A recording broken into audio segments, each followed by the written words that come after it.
parti! Bonjour et bienvenue à tous et à toutes sur cet épisode de podcast d'automne, podcast tricot. Donc, je me présente, je m'appelle Danielle, j'habite au Québec et je fais comme loisir créatif du tricot.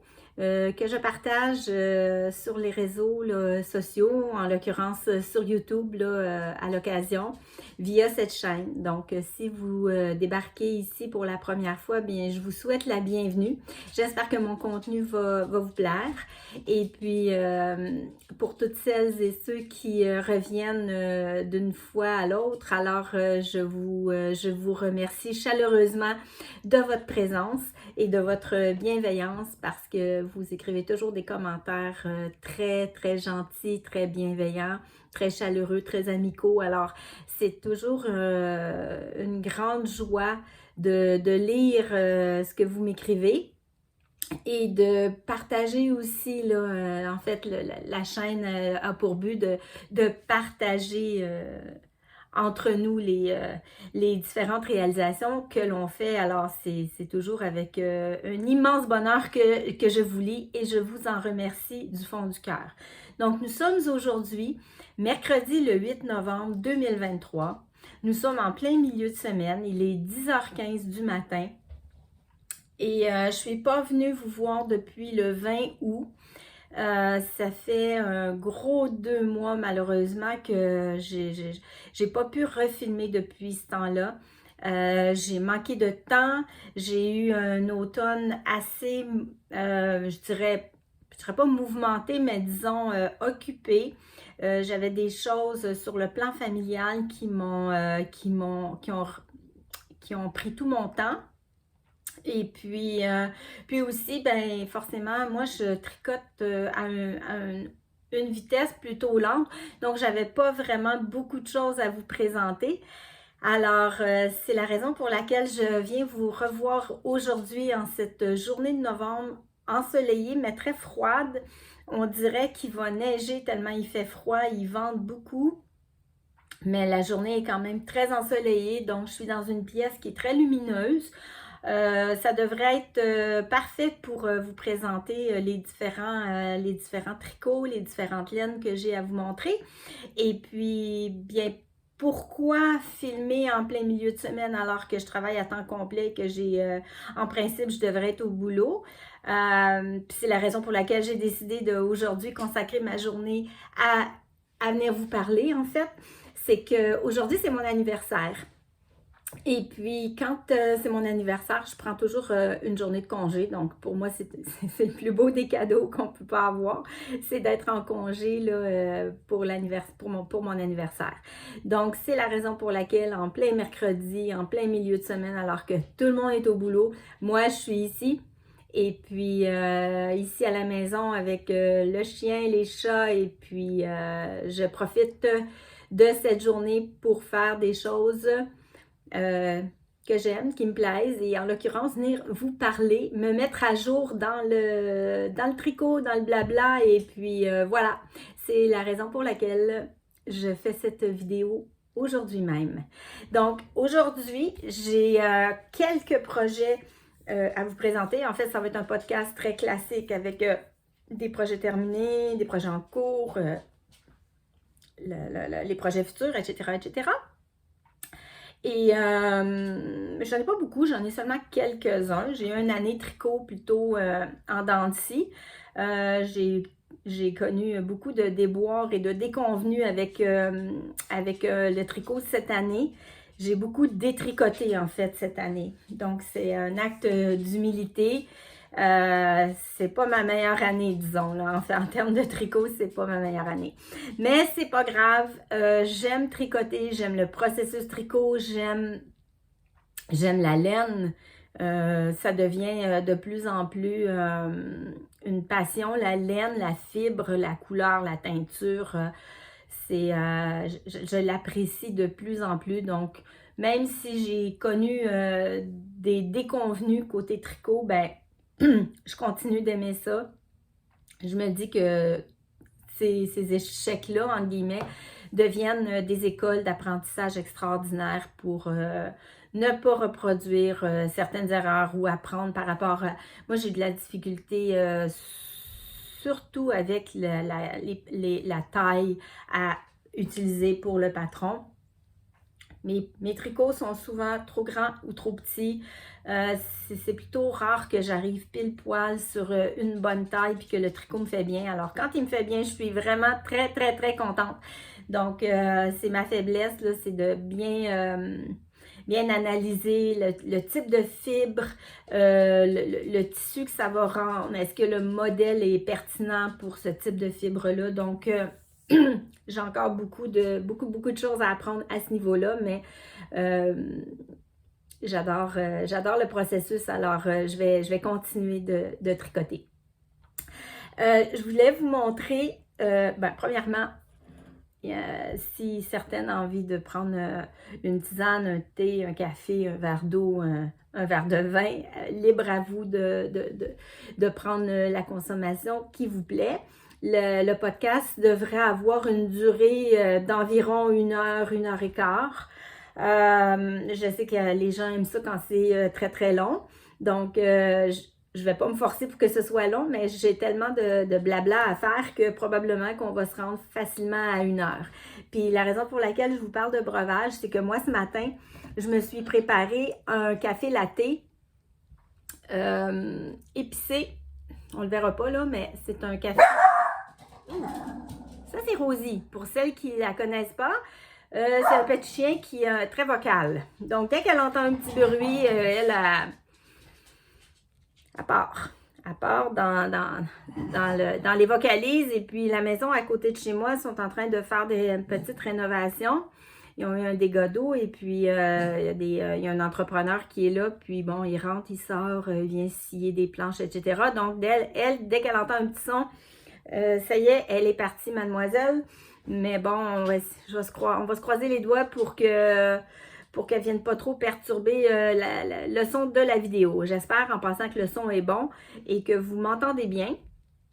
Sachez que je filme sur un petit iPhone très désuet, le iPhone 6, et que je ne fais pas encore malheureusement de montage parce que je n'ai pas les appareils électroniques nécessaires pour faire du montage vidéo. Mais ça ne saurait tarder puisque j'ai vraiment dans l'intention d'acheter d'ici quelques semaines, voire 1 mois ou 1 mois et demi, un ordinateur qui va me permettre de pouvoir enfin offrir des vidéos un peu plus de qualité avec du montage et un petit peu plus de raffinement, là, un petit peu de fine-tuning comme on dit en anglais. Alors, pour aujourd'hui, ça va être une vidéo comme vous les connaissez depuis le début. Donc, ça fait 2 ans que je fais en fait des vidéos. Puis, je pense même qu'aujourd'hui même, si ma mémoire est bonne, ma première vidéo, je l'ai publiée le 8 novembre aussi. C'était le 8 novembre 2021, mais je me donne une petite réserve parce que je ne suis pas certaine, mais je crois que oui. Je crois que c'était le 8 novembre 2021. Et à l'époque, je me souviens, j'étais en congé maladie parce que je m'étais fracturé une côte. Et puis, c'est à ce moment-là, durant ce congé-là, que le projet là, de faire des vidéos avait mijoté dans ma tête et je m'étais lancée là, sans trop savoir comment m'y prendre et comment faire. J'avais publié une vidéo comme ça sur YouTube. Là. J'avais beaucoup de temps à moi et puis comme j'étais au repos, c'était très facile de pouvoir faire les vidéos à ce moment-là. Donc, je pense que je fête en même temps mes 2 ans sur YouTube. Cri de joie. Cri de joie de Rosie. Alors, pour en revenir au breuvage, oui, je me suis fait un beau latte à la citrouille épicée. Et pourquoi je veux vous en parler? C'est parce que je voulais vous montrer ma tasse que j'ai reçue en cadeau. J'aime ça le café. J'aime ça le café. Et regardez l'anse, comme elle est belle. Ça représente la queue du chat. Donc, une collègue de travail à moi m'a offert cette jolie tasse-là hier. J'étais vraiment ravie, j'étais très, très, très contente. C'est plutôt rare que je reçois des présents. Et puis, bon, quand elle a vu la tasse, elle avait pensé à moi. Puis elle disait, ben Danielle, on dirait que cette tasse-là, elle est faite pour toi. Donc, j'avais envie de vous la montrer. Je suis très fière de cette tasse. Et j'ai à l'intérieur un délicieux café latte. à la citrouille. Donc, c'est moi qui ai fait le sirop de citrouille. C'est pas pour me vanter, c'est juste parce que c'est très, très facile à faire. Puis, c'est surtout très économique comparé à ce qu'on peut acheter dans le commerce. Là, si vous avez envie d'expérimenter, ça coûte 3 fois rien. Quelques morceaux de citrouille, un peu de sucre et quelques épices. Et voilà, le tour est joué. Donc, pour à peine $1, là, vous avez votre sirop de citrouille. Et ensuite, vous y mettez votre café préféré avec un petit peu de lait qui a moussé. Donc, il est délicieux. Voilà, j'avais envie de vous partager ce petit moment festif. C'est toujours agréable de recevoir des petits présents comme ça, surtout quand on s'en attend pas. On dirait que c'est encore plus agréable. Alors, je remercie ma collègue qui a eu cette douce attention envers moi. Elle n'écoute pas les vidéos, donc elle ne verra pas ce remerciement en live.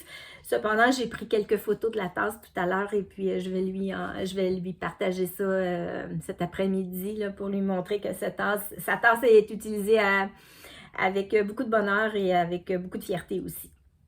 Alors, voilà pour le blabla.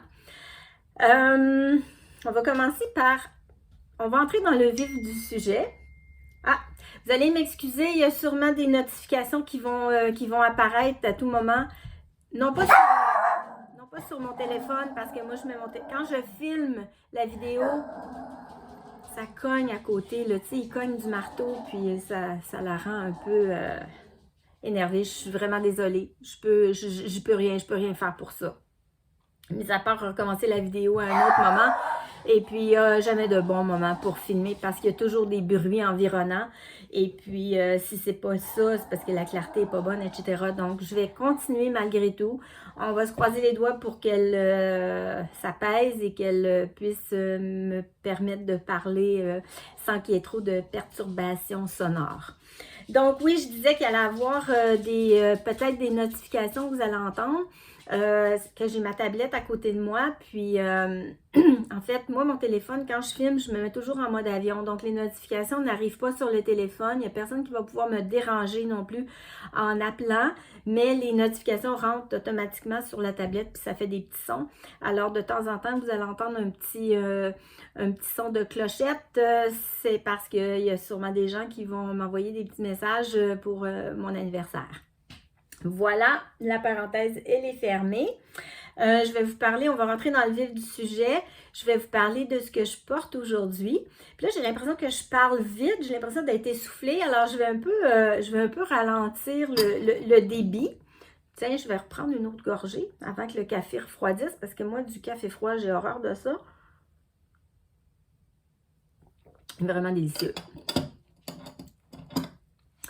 Donc oui, ce que je porte aujourd'hui, j'ai commencé à le porter cet automne. Je l'avais tricoté au début de l'hiver, en janvier, je crois.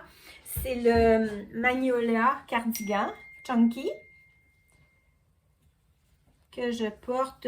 C'est vraiment un cardigan qui est très chaud parce qu'il est en déca et en mohair. Donc, ça donne un fil plutôt de grosseur de type, je sais pas, c'est Aran, worsted, je sais pas. En tout cas, c'est gros, c'est chaud. Et je l'adore. Je l'adore. Je l'ai tricoté dans des laines de Louise Robert, une teinturière québécoise. Et puis, la couleur, c'est Impératrice. Je vais retrouver mon cahier de fibres. Donc, c'est la couleur Impératrice que j'ai mariée avec un mohair aussi de chez Laine Biscotte. Parce que Louise Robert, c'est une teinturière qui a des laines chez Laine Biscotte. Laine Biscotte, je pense que c'est Louise Robert. En fait, Louise Robert, c'est beaucoup de choses au Québec. C'est une personne qui a beaucoup de boutiques, qui fait beaucoup de teintures, etc. Donc, j'ai jumelé avec un mohair, la base c'est Hermione. Donc, c'est le mohair de la maison Biscotte en fait. Et puis, le coloris, si ma mémoire est bonne, c'est Smoothie. Mais je vais vérifier dans mon cahier pour être certaine de ne pas dire des bêtises. Donc, ça, c'est l'étiquette pour le mohair. Donc, c'est la biscotte. Donc, la base, c'est Hermione. Et puis, pour aller voir le nom du coloris, ça va prendre les petites lunettes. Smoothie, exactement, c'est ça. Donc, il est écrit ici dans le bas, smoothie. Donc, moi, ce que je fais quand je commence un tricot, je garde évidemment l'étiquette. Je viens prendre quelques brins de la fibre que je viens brocher sur l'étiquette. Donc, ça me permet de toujours avoir une trace là, des fils que j'ai utilisés. Et puis, j'ai aussi la laine de la collection Louise Robert. Donc, c'est la... Je regarde. Oui, c'est ça. C'est bien la couleur. C'est Impératrice. C'est une pure déca, 90% mérino et 10% soie. Et puis, on est dans un rouge avec des nuances un peu dorées. Je ne sais pas si on voit bien. Non, ça ne change pas grand-chose que je fasse ça. Ça donne ce merveilleux mariage, là. C'est Impératrice, c'est vraiment, c'est royal comme couleur. Et puis, on sent la dorure, sans que ce soit doré, mais on voit qu'il y a un petit peu des petites nuances un peu jaune doré. Puis ça se reflète dans le travail, dans l'ensemble du tissu. Puis moi, je trouve ça magnifique. On le voit mieux, même ici de côté avec la lumière qui passe. Ça fait vraiment chic comme ouvrage. C'est pas le genre de cardigan que je porterais dans la vie de tous les jours, là, dans la maison pour faire du ménage ou quoi que ce soit. Mais là, ben, j'avais envie de le porter pour vous le montrer. Puis j'ai agencé des petits boutons un peu dorés avec un peu de... Ça ressemble à... C'est pas du laiton, là, c'est sûr, mais ça pourrait y ressembler. Mais c'est du métal. Il y a un petit peu de noir. Puis il y en a quand même, là, sur la patte de boutonnage, il y a beaucoup de boutons. Donc, ça y apporte, ça apporte une touche encore plus élégante, plus chic, disons. Fait que c'est le genre de vêtements que je vais porter dans des soirées ou si je suis invitée chez des amis. Mais c'est pas un chandail que je porterais là, dans la vie de tous les jours. Mais je l'adore, j'en suis vraiment très très fière. Il est très facile à faire, il se fait rapidement. Le patron est extrêmement bien écrit. C'est, comment elle s'appelle la créatrice derrière ce... Je vais regarder dans mon cahier. C'est Camilla Vade. La créatrice derrière ce modèle-là, ben, elle a fait la déclinaison du Magnolia là, dans différents... tu as le Magnolia Sweater, le Magnolia Cardigan. Moi, j'ai fait le Chunky Cardigan, mais je pense qu'il y a une autre version qui n'est pas Chunky. En tout cas, il y a différentes versions du Magnolia. Moi, j'ai arrêté mon choix sur le Chunky Cardigan. Je le trouve vraiment beau. Je trouve qu'il a fière allure. Je suis fière de le porter. Et il est chaud, puis il est doux. Ça m'amène à vous parler un peu, de faire peut-être une petite parenthèse sur le mohair. Parce que je suis quand même, j'ai un type de peau qui est intolérant un peu aux laines un peu rustiques et qui pique. Ça me gratte facilement. Et puis des mohairs que j'arrive pas du tout à tolérer sur la peau. Et puis celui-ci, le mohair de teinturière, je pense que c'est inhérent à toutes les mohairs de teinturière, là. Pas un secret, là, je pense que tout le monde est d'accord pour dire que le mohair industriel, mis à part quelques compagnies, mais en général, le mohair industriel a tendance à être plus piquant. En fait, moi, le mohair, par exemple, le mohair de Drops, je ne peux pas le tolérer sur la peau directement. C'est infernal, je me gratte sans arrêt. Ici, c'est quand même assez sensible, cette partie-là ici en bas du cou, là. Je me gratte, là, c'est infernal. Celui-ci, j'arrive à très bien le tolérer. J'ai fait 4 heures de route avec ce chandail-là sur le dos au milieu octobre. Là, je suis allée dans la région de Charlevoix, j'avais mon chandail. Et puis, j'ai fait 4 heures de route avec sans jamais me gratter. Donc, le mohair de teinturière, oui, c'est plus cher, mais je pense que si on calcule comment on va le porter, puis le confort qu'il nous apporte, bien certes, je pense que ça vaut l'investissement. En tout cas, pour ma part à moi, ça vaut l'investissement. Je pense pas que je vais retricoter du mohair drops, si ce n'est que pour des objets que j'aurais pas à porter directement sur la peau. Parce que je le porte pas, sinon en fait, j'ai un Sunday cardigan que j'ai tricoté pas l'année passée, l'année d'avant, que j'ai utilisé le mohair de chez Drops. Et puis, il faut vraiment que je le porte, il faut que j'aille comme un sous-pull en dessous, puis il faut vraiment que ici ce soit bien protégé, parce que je l'ai essayé au contact direct de la peau, là, avec juste un petit t-shirt, puis avec les manches, puis ça me pique, là, c'est beaucoup trop piquant pour moi. Donc, moi, pour ma part, les vêtements seront maintenant désormais tricotés avec du mohair de teinturière. Bien sûr, il y a un coût à ça, donc je vais probablement peut-être moins en tricoter, mais quand je vais le tricoter, je vais y aller pour le confort et la douceur. Donc, c'est la petite parenthèse que je voulais apporter là, par rapport au mohair qu'on peut retrouver dans le commerce. Je sais que chez Lang, on fait un mohair qui, semble-t-il, est très doux. Je ne l'ai pas essayé moi personnellement, j'ai déjà tricoté avec, mais j'ai pas fait l'expérience directement sur ma peau à moi. C'est un morceau que j'ai offert à quelqu'un, puis elle m'a jamais parlé que ça lui avait piqué, mais en même temps, tout le monde a des peaux différentes et on a tous des degrés de sensibilité là, au grattage, disons, disons-le comme ça.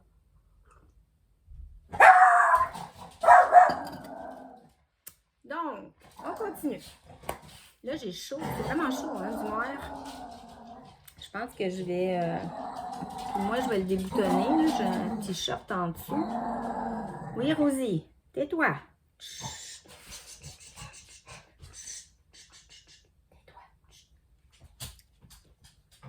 Tais-toi. Bon, OK. On va y aller pour les objets terminés, les vêtements qui sont terminés. On est complètement hors saison. Je vais vous présenter un t-shirt d'été que j'ai terminé, mais je l'ai quand même terminé au milieu septembre. Mais comme je n'ai pas pu venir vous voir avant, ben je vais vous le présenter aujourd'hui, au mois de novembre. Je vais retrouver la page dans mon cahier. Voilà, c'est le Uptown Tee. C'est un modèle de... Bravo, j'ai pas son nom. Je ne m'en souviens plus. Je ne l'ai pas noté. Je suis vraiment désolée. Je l'écrirai dans la barre de description en bas de la vidéo. Sachez que toutes les informations vont être disponibles en bas dans la barre de description. Que ce soit les modèles, les laines, les personnes que je nommerai tout au long de la vidéo, là, je vais toutes vous écrire dans le bas. Donc, le Uptown Tee, je ne l'ai pas écrit dans mon cahier. Et puis, mais je vous l'écrirai là dans la barre de description. Donc, je vous le présente. C'est un petit t-shirt d'été. On voit les marques parce qu'il était plié dans mon tiroir. Petit t-shirt d'été que j'ai réalisé au mois d'août. Fin août. Puis, j'étais très motivée, puis je me disais, je vais le finir pour pouvoir le porter encore durant les journées de beau temps de fin d'été, mais malheureusement, ma cadence de tricot est trop lente pour ce genre de défi, là. C'est trop rapide pour moi. Donc, c'est un petit t-shirt qui se commence par le haut. Je me rappelle plus, là, je pourrais pas vous dire, là, mais c'est un top-down. On vient tricoter les manches en même temps que le dos et le devant. Donc, c'est une petite manche tout en dentelle. C'est comme une résille. Donc, ça fait très, très féminin sur l'épaule. C'est juste un petit bout de manche. Donc, c'est que du jersey. Tout le long, tout le long, tout le long, il y a du jersey. Puis on finit par un petit I-cord là, dans le bas. On voit les petites marques où est-ce que je l'ai bloqué, où est-ce que j'ai mis les petites épingles. Ça fait bizarre.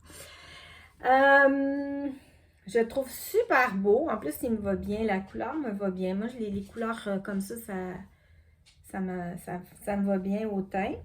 Et puis, qu'est-ce que je pourrais vous dire d'autre? Je vais vous parler de la laine parce que la laine, c'est une laine d'une teinturière québécoise.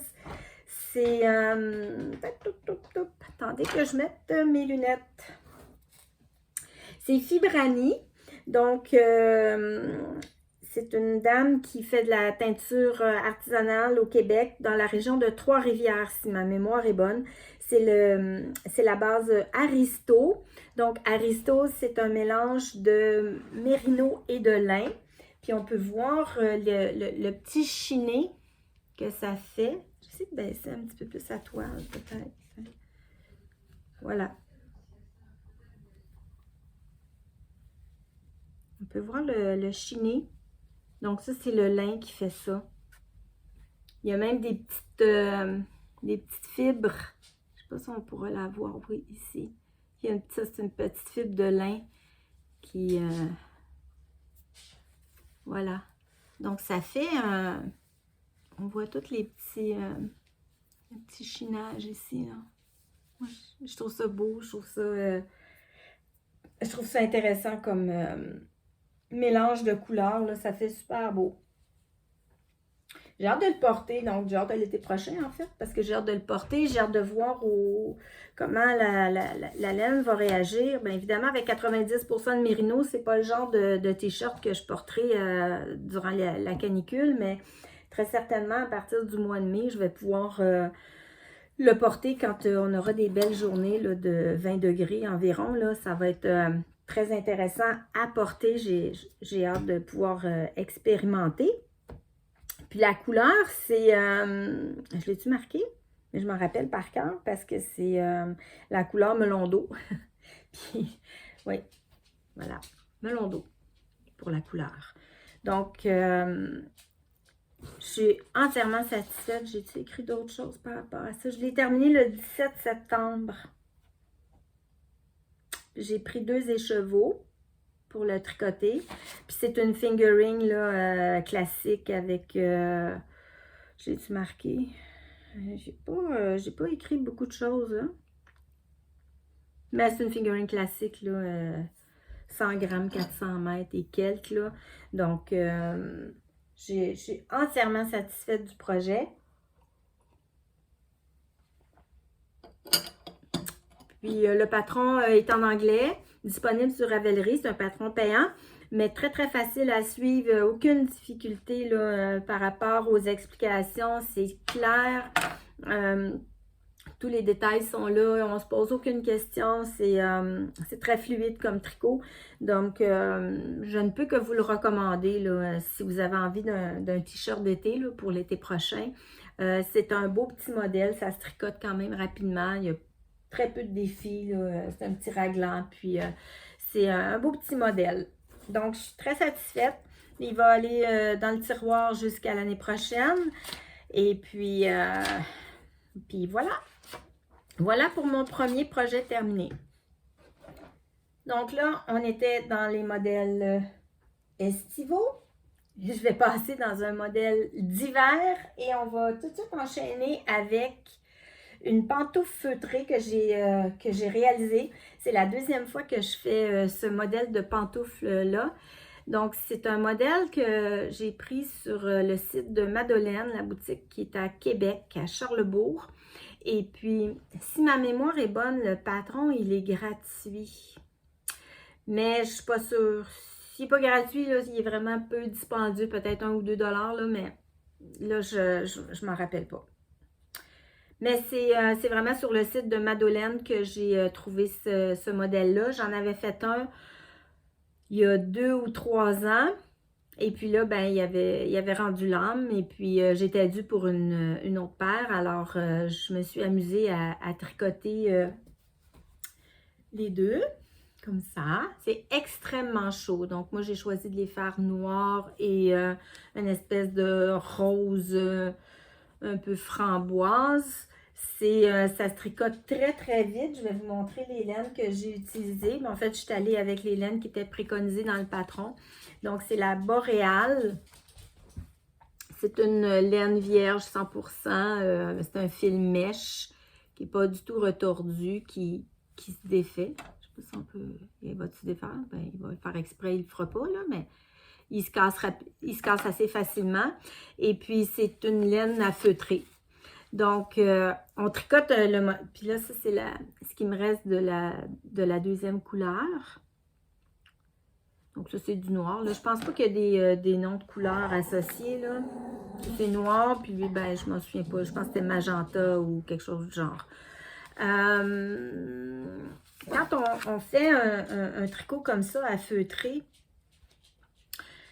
donc c'est surdimensionné en fait. Parce que tu tricotes quelque chose qui est à peu près, là, c'est énorme. Tu as l'impression, mon Dieu, où est-ce qu'on s'en va avec ça? Ça n'a pas de bon sens, ça ferait à des pieds de géant. Puis finalement, ben, quand on le feutre, ben, il va rapetisser. C'est le principe du feutrage. Alors, quand on le feutre, ben, il devient... ben, il y a 3 pointures au patron. Il y a une pointure enfant, une pointure femme, puis une pointure homme. Bon, moi, puis il y a femme petit, puis femme grand. C'est vrai. Moi, j'ai fait femme grand. Parce que moi, j'ai une pointure à chose des 7. Et puis, je pense que la femme petit, là, c'est du 5 ou du 6, là, c'est... Alors, voilà. Donc, c'est surdimensionné, c'est très grand. On tricote avec des grosses aiguilles, des aiguilles numéro 8. Le patron est très, très bien expliqué. Puis, en plus, il y a un tutoriel pas à pas sur YouTube.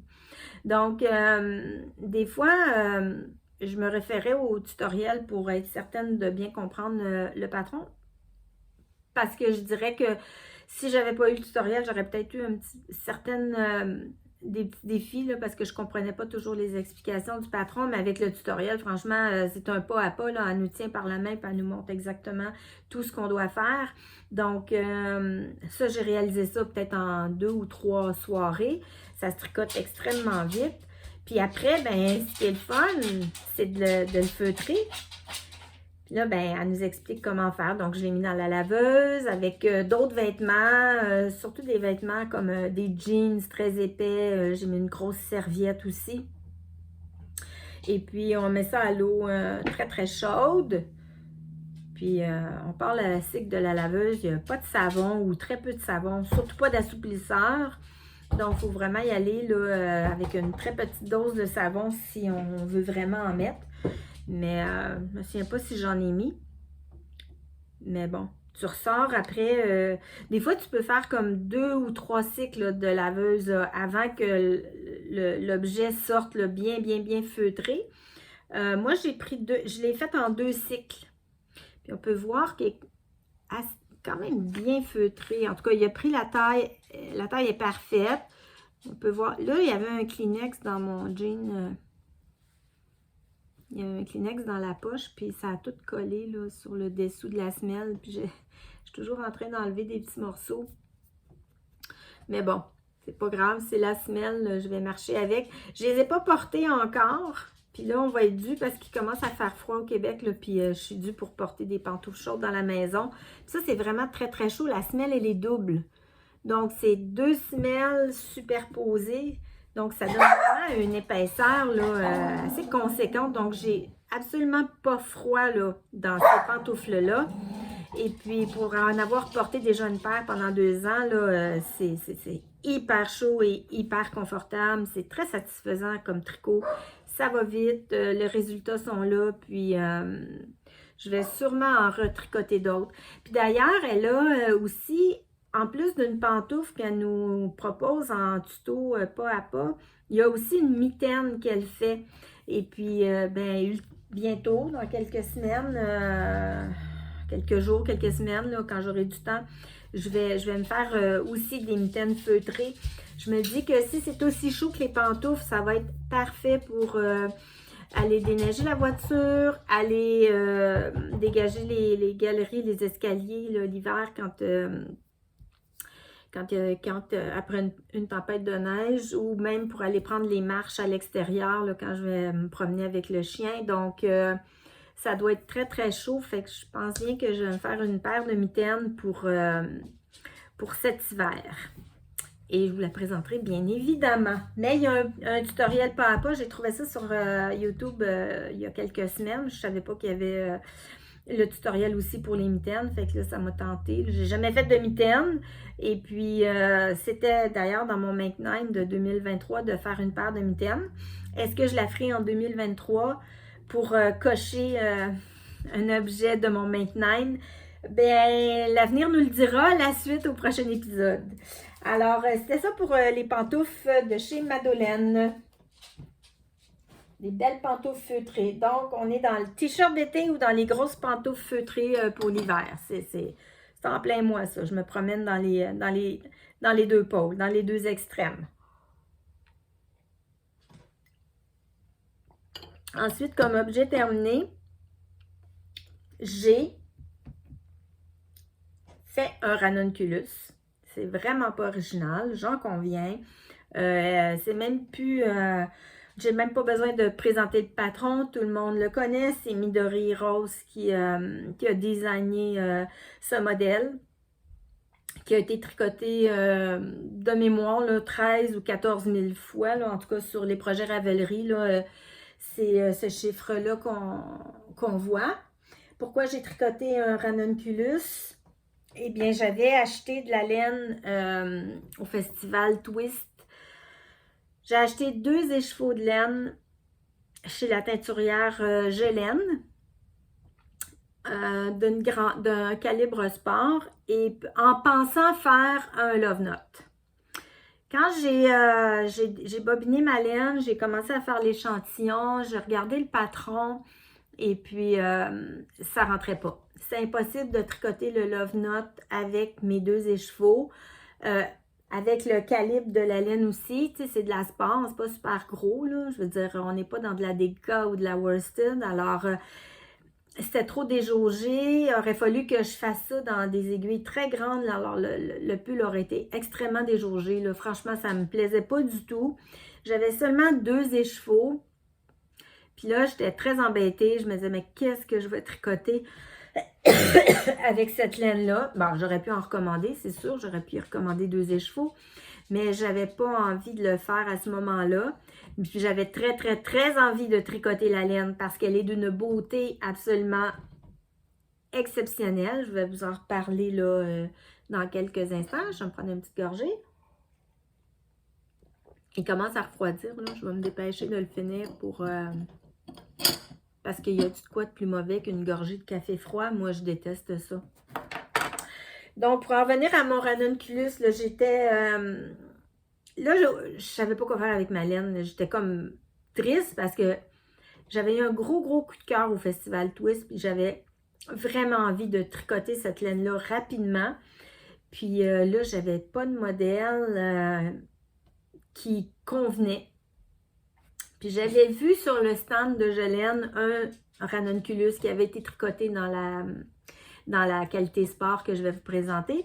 Puis là, je me suis dit, bon, ben par dépit, vu que j'ai la laine et que je veux vraiment la tricoter là, maintenant, je vais me lancer dans un 3e ranunculus.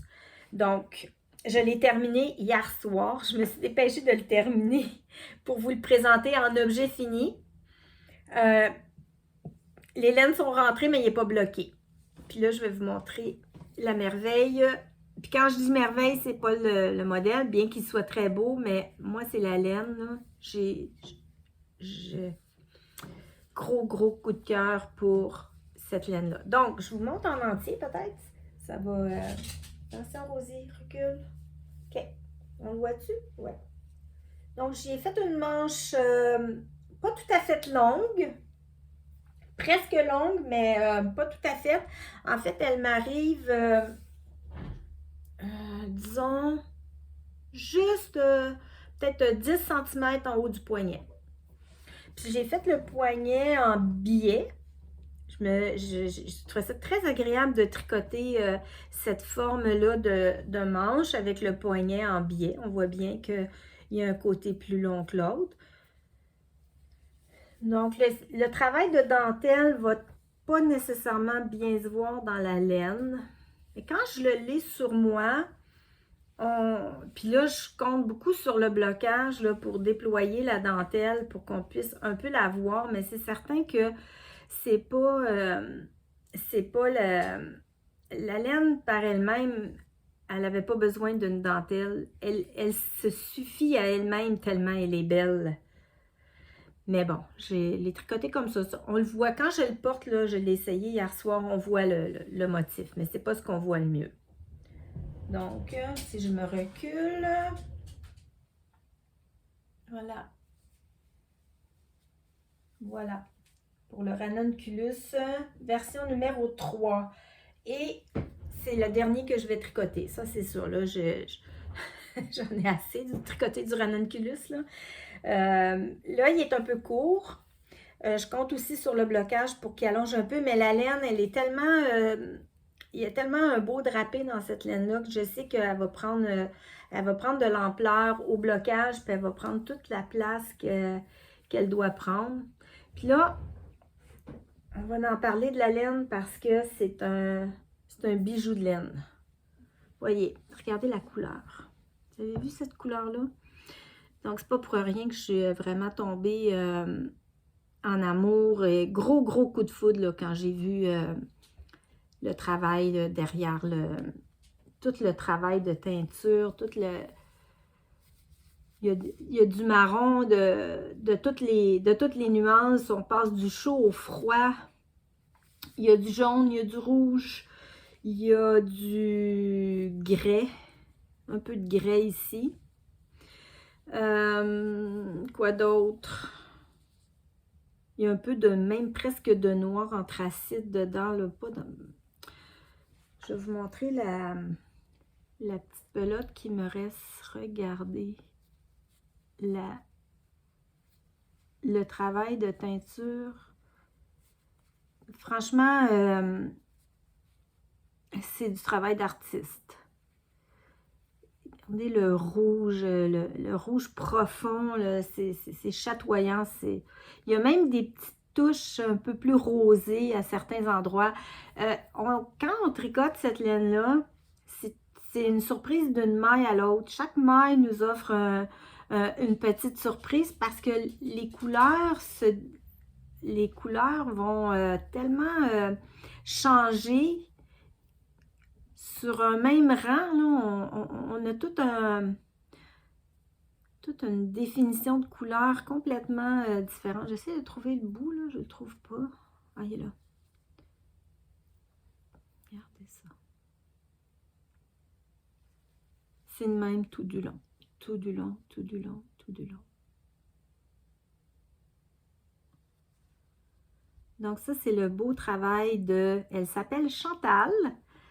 Elle est derrière la marque Gelaine. C'est une teinturière québécoise que j'ai connue au Festival Twist. Je vais vous montrer le petit échantillon que j'avais fait. Regardez ça.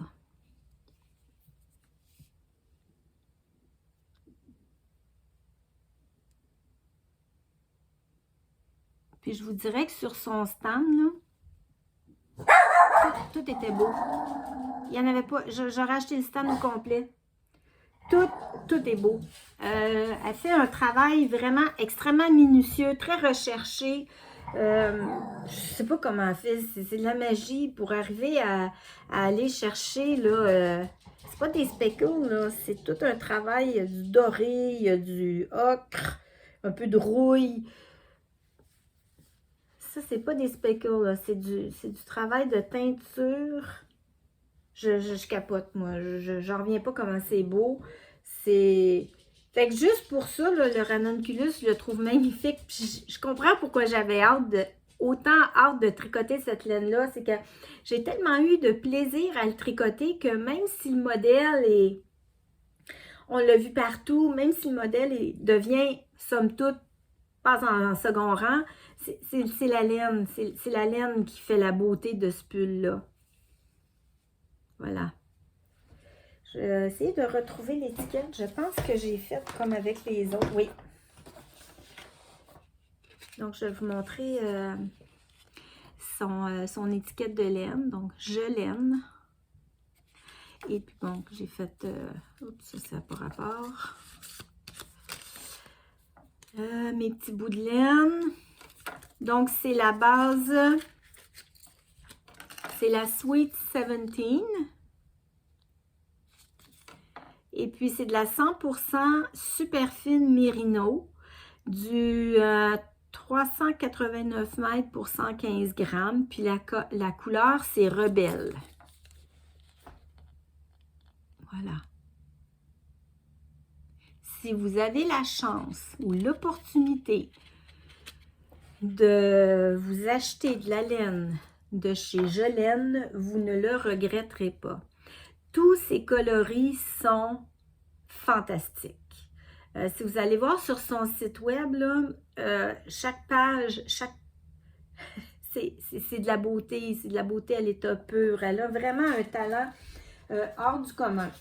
Franchement, gros coup de cœur. C'est mon coup de cœur de l'année, je vous dirais, là, en termes de teinturière québécoise. Là, j'attends avec impatience une commande que je lui ai faite, une précommande. J'ai extrêmement hâte de la recevoir. C'est dans le but de tricoter un chandail. Là, aussitôt que la laine va arriver, je vais commencer à castonner un chandail qui va être enfin quelque chose de saison, d'automne-hiver. Ça va être quelque chose de gros avec des torsages. Je vais vous le présenter tout à l'heure. Mais j'attends avec impatience ma commande. Là. Ça devrait arriver bientôt.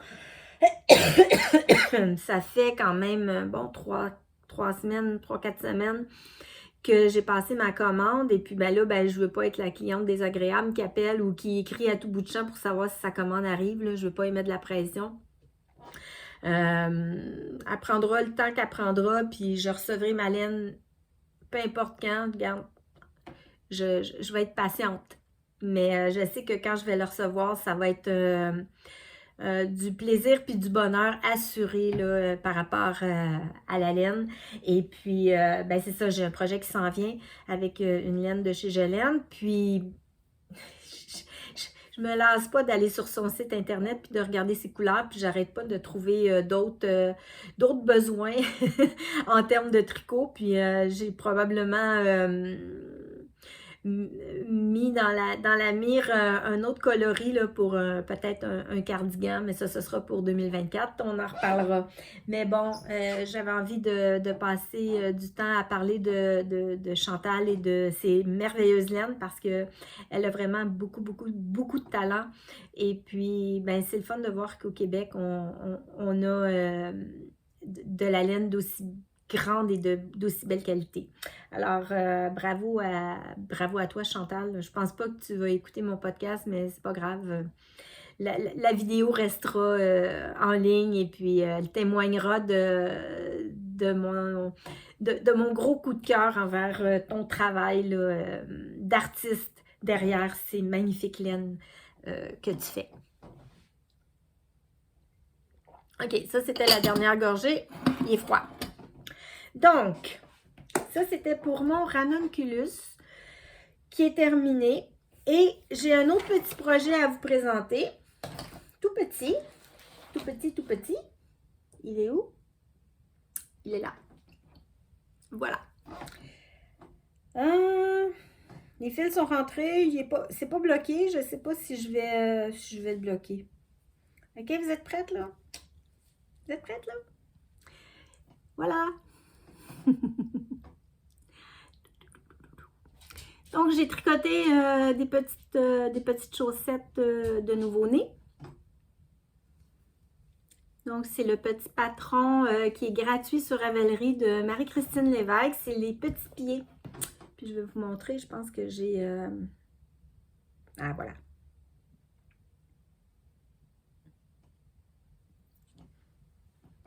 Voilà. Les petits pieds. Oups. J'essaie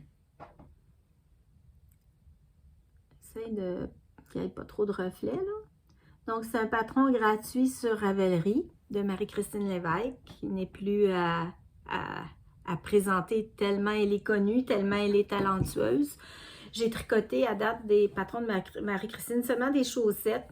Ultimement, éventuellement, c'est sûr que j'aimerais tricoter des pulls. Là, je n'entends que du bien du travail de Marie-Christine.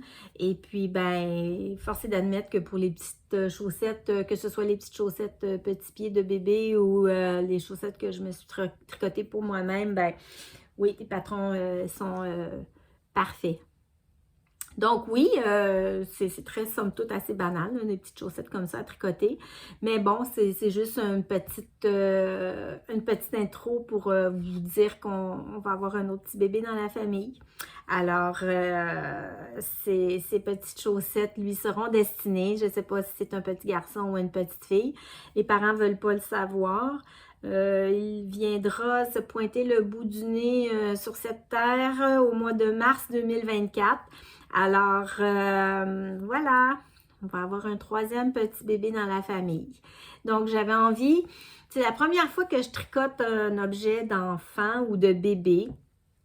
Je ne suis pas portée à tricoter, là. Moi, la layette, c'est pas vraiment ma tasse de thé, disons. Je sais pas, ça m'attire pas tant que ça. Mais là, je sais pas, j'avais envie de tricoter quelque chose pour le bébé.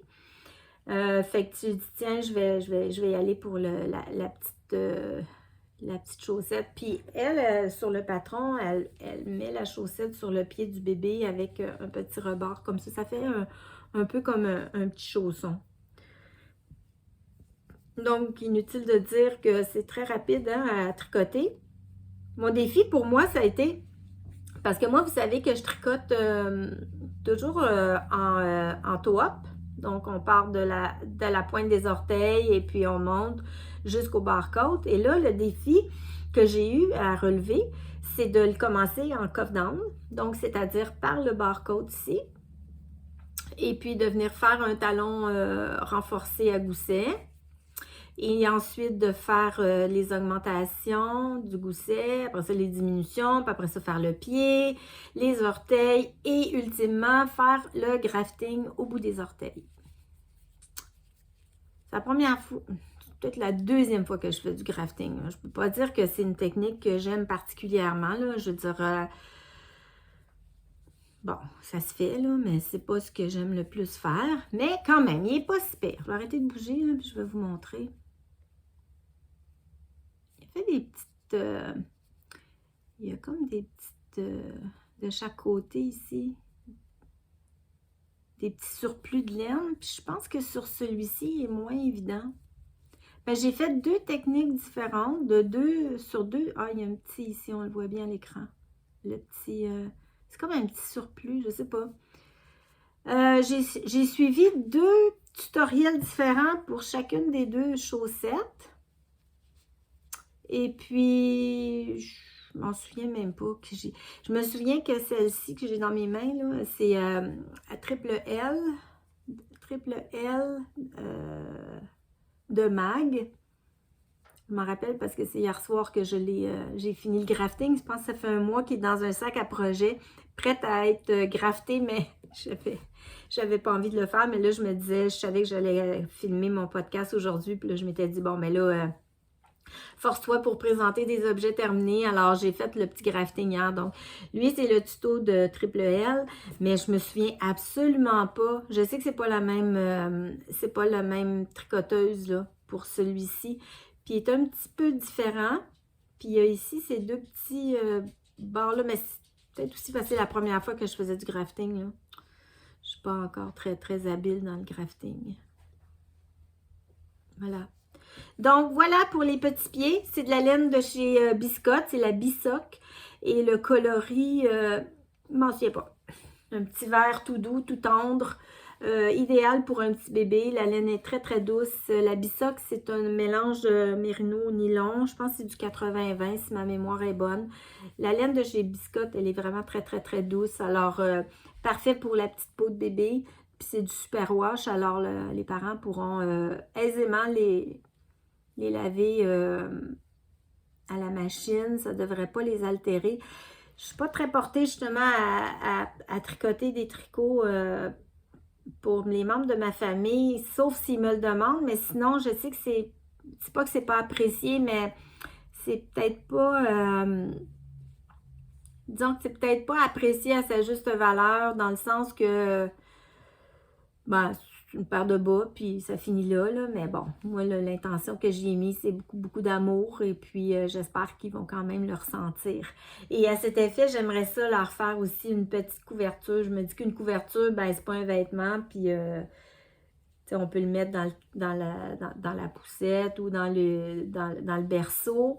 Donc, j'avais peut-être envie de faire une petite couverture là, dans un mélange peut-être de laine et acrylique ou de coton acrylique. Là. Je ne sais pas encore, je n'ai pas encore été magasiner ça, mais j'aimerais éventuellement là, faire une petite couverture. Puis, je vous en reparlerai parce que j'ai des petits projets peut-être à vous faire part tout à l'heure par rapport à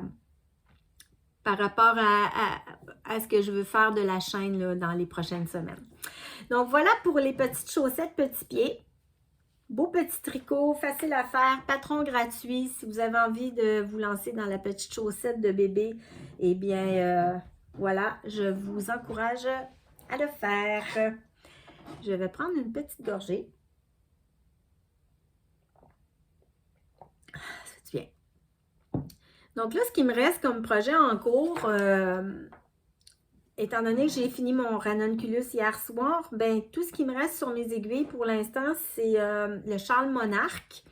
Je vais prendre mon sac à projet ici, puis je vais vous le présenter. Vous connaissez le châle monarque qui a été très publicisé là, sur les réseaux sociaux depuis sa sortie sur Ravelry. C'est au mois d'août, je pense, que le patron est sorti, juillet-août, dans ces eaux-là. C'est un patron de Laura, qui est laine poudrée sur les réseaux sociaux. Et puis, je vais vous montrer juste la page, la première page, qu'on peut voir le dessin. Voilà. Donc,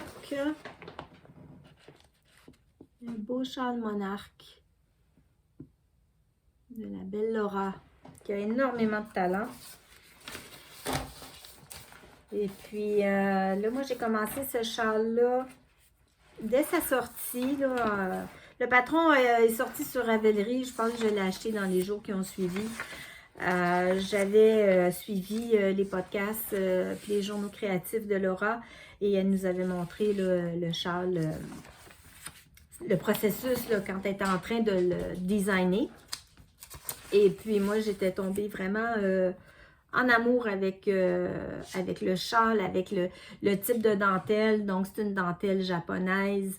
J'avais envie d'expérimenter ça. Je trouvais le châle extraordinaire. En fait, c'est plus une écharpe qu'un châle parce que il n'y a pas de...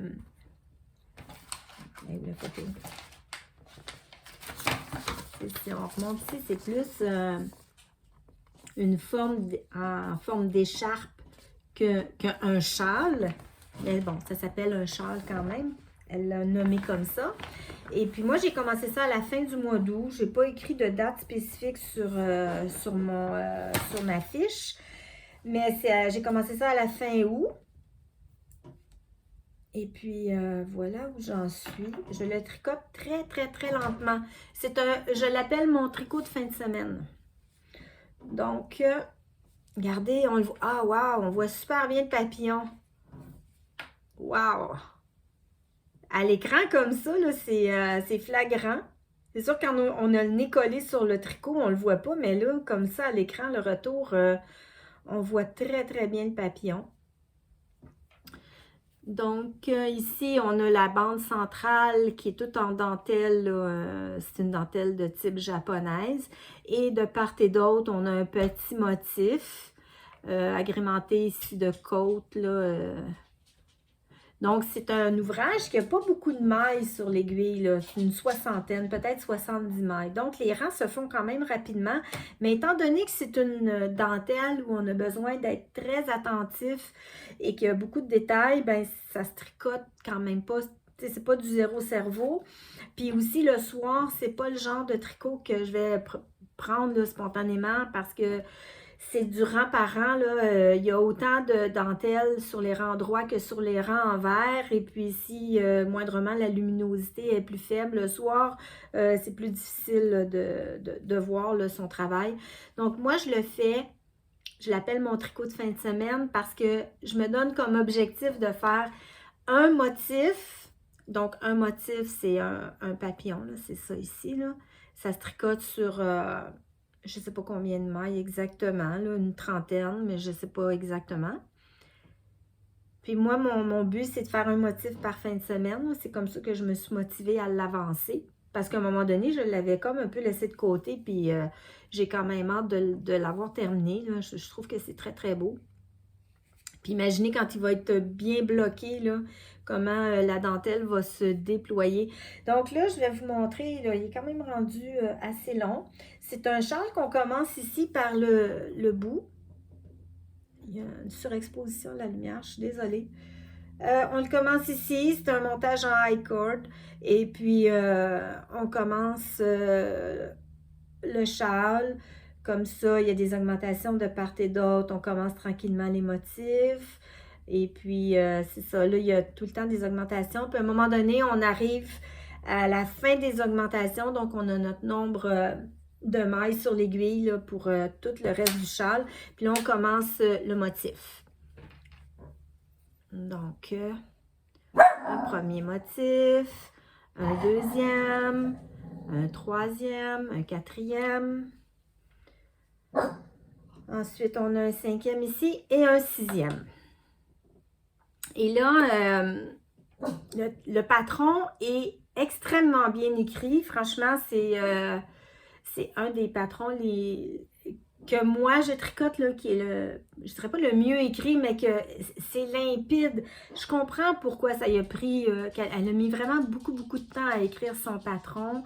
Et puis, je me souviens que dans ces épisodes, elle était là, non, il n'est pas tout à fait prêt, je voudrais faire quelques corrections, je voudrais, tu sais, parce que je veux être sûre que les gens comprennent bien, puis tout ça, mais mon Dieu, je comprends, là, elle a mis tellement d'heures à écrire son patron, mais c'est d'une limpidité, là, on est vraiment tenu par la main là, tout au long du processus, là, c'est extraordinaire.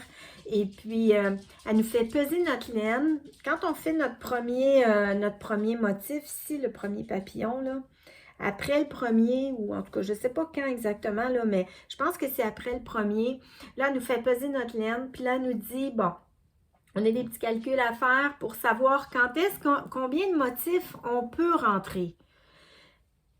Parce qu'il faut se garder aussi une quantité de laine pour aller en diminuant, parce que évidemment, ça va finir aussi par une pointe à l'autre bout, là.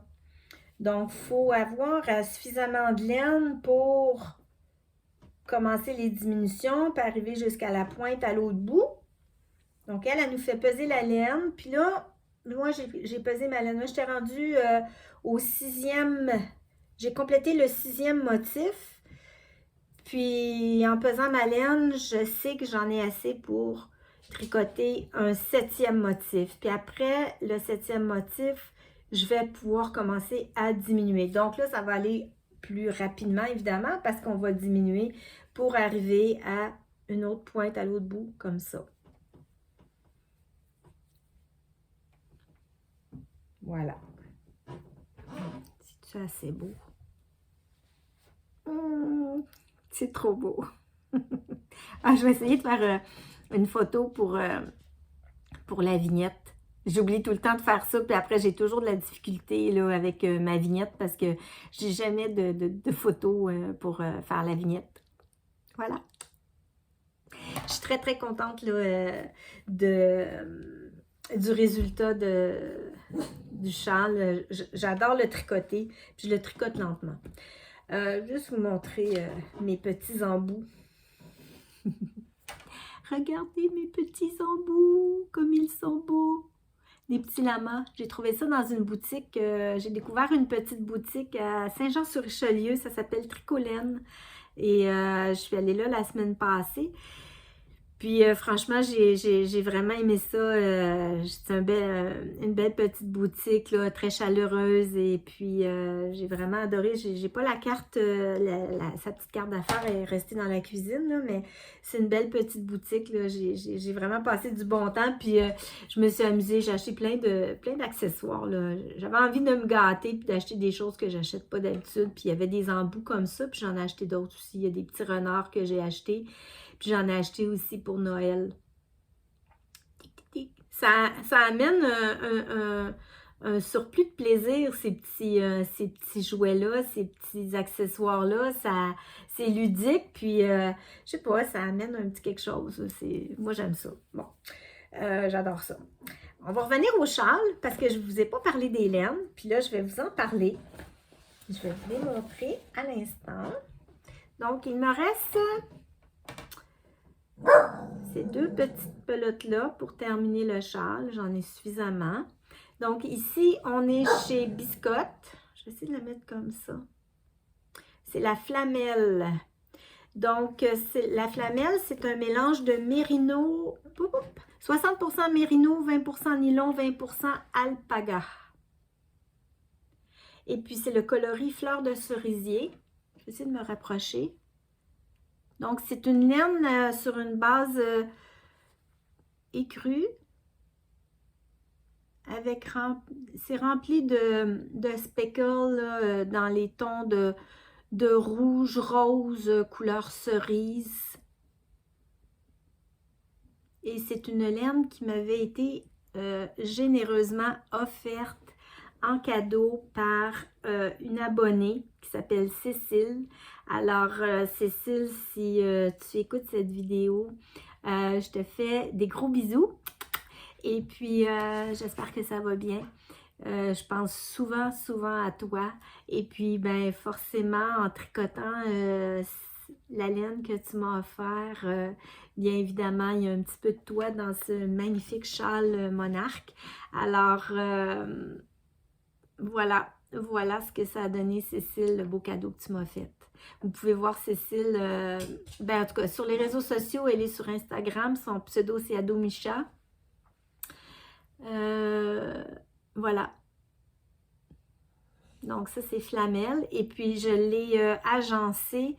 Encore une fois, au Festival Twist, je cherchais vraiment le combo pour cette laine-là. Et puis j'ai trouvé ce magnifique mohair qui est tout doux. C'est un rose très pâle, nuancé. On peut voir... Donc, j'ai trouvé mon bonheur chez De Maille en Bas, qui était elle aussi au Festival Twist. Et puis, j'ai trouvé cette laine-là, ce mohair-là. Puis là, je me suis dit que ça faisait le mariage parfait. Et je crois que j'ai eu raison. Parce que le mohair ne vient pas camoufler le travail là, de speckle là, derrière la flamelle. Puis en même temps, ça lui donne un très beau halo. Donc, c'est avec ces deux petites beautés, ces deux merveilles que je tricote mon châle, que j'ai gentiment nommé châle de fin de semaine. Mais aujourd'hui... C'est pas la fin de semaine, mais comme j'ai fini mon ranunculus, puis que pour moi, c'est comme une journée de fin de semaine, je vais sûrement commencer un motif là, dans le courant de l'après-midi. Juste pour dire que je me gâte un peu parce que j'ai plus vraiment de choses à tricoter pour l'instant. Je vais juste vous montrer les étiquettes des deux laines. Donc ça ici, c'est l'étiquette de maille en bas. Donc, on va faire son focus là, voilà. Donc, ballerine et le nom du coloris. C'est un 70% mohair, 30% soie. C'est une lace. Non, ben c'est ça, c'est une lace, mais j'ai 435 mètres pour 50 grammes. Voilà. Et puis, ça, c'est la flamelle que je vous parlais. Coloris fleur de cerisier.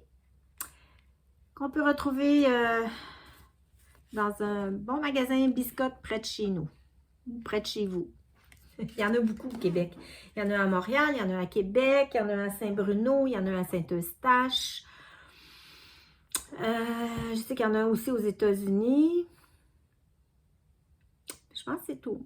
Ben, ça fait pas mal. Je pense qu'ils ont 5 boutiques quand même là, de laine biscotte. Là.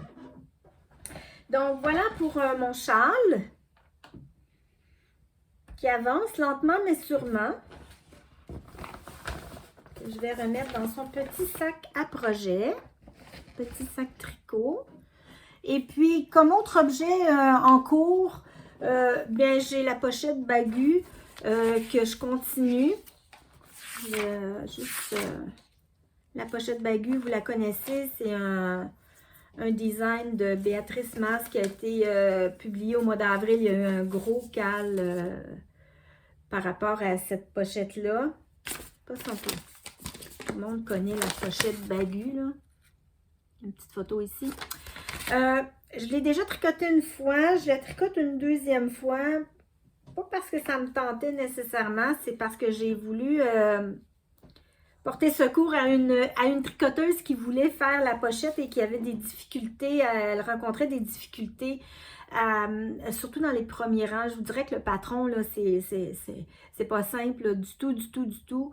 C'est quand même assez complexe, mais quand on y va lentement, puis qu'on prend le temps de bien lire et de bien faire ce qu'elle nous dit, ben ça finit par donner un résultat. Mais bon, j'ai voulu aider une tricopine qui avait des difficultés à partir le tricot. Puis comme je suis très visuelle, j'arrivais pas à juste lui dire ben oui, tel rang, telle maille, c'est de telle façon qu'on le fait ou des trucs comme ça. Moi, j'y arrive pas. Faut que je le fasse. Faut que vraiment que j'aille le tricot dans mes mains. Si vous me posez des questions, par exemple, sur Instagram, puis que vous me dites ah, Danielle, je sais que tu as tricoté, par exemple, le gilet, je sais pas, je vais dire n'importe quoi, le gilet Alaska. Est-ce que tu pourrais me dire la section 2, le 8e rang, est-ce que c'est vraiment ça qu'il faut faire? Sérieusement, je vais avoir beaucoup de difficultés à vous répondre. Pas parce que je veux pas vous répondre, mais c'est parce que moi, je le tricote. Puis un coup que c'est fait, on dirait que ça sort de ma mémoire, ça sort de ma tête.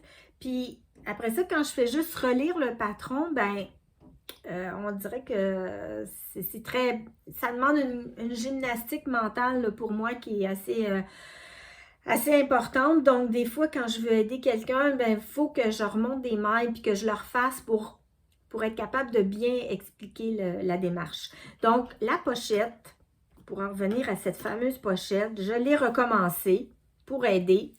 Puis là, ben, j'en suis rendue juste là. Puis ça, là, veut dire, il n'y a pas... quand même, ça me prendrait 2 ans à la faire. Là. Pour moi, il n'y a pas de... Il n'y a pas de deadline, là. Je tricote ça le midi, au travail. Je fais 2 ou 3 rangs. Ça s'arrête là. C'est un petit tricot que je mets dans un tout petit sac qui s'apporte bien. Et puis voilà. Ça doit bien faire 3 semaines que je n'ai pas touché à cette petite pochette-là. Mais elle sera faite, quand elle sera faite, il n'y a vraiment aucune urgence, aucune précipitation à y avoir. Donc, la laine, c'est un mélange de mérino et de bambou de chez Jenny Keane, une autre teinturière québécoise. Et puis là, je l'ai mariée avec de la bambou soc que j'avais utilisée l'année passée. Elle va faire son focus, là. On va mieux la voir. C'est une laine à chaussettes que j'avais utilisée l'année passée dans le cadre de ma boîte de bas 2022. J'avais fait une chaussette plus estivale, disons, avec cette fibre-là. Puis on peut retrouver, vous voyez les petites taches de bleu, là? Ben, c'est pas mal le même bleu. Oups. Je trouve que ça se marie bien. Si on le met à l'envers, c'est gardé comme ça. Fait que je trouvais que ça se mariait bien ensemble. Et puis, juste pour revenir un petit peu sur la bambou soc, personnellement, Je ne retricoterai jamais de chaussettes dans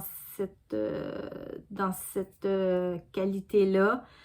Je ne trouve pas ça du tout confortable sur mon pied.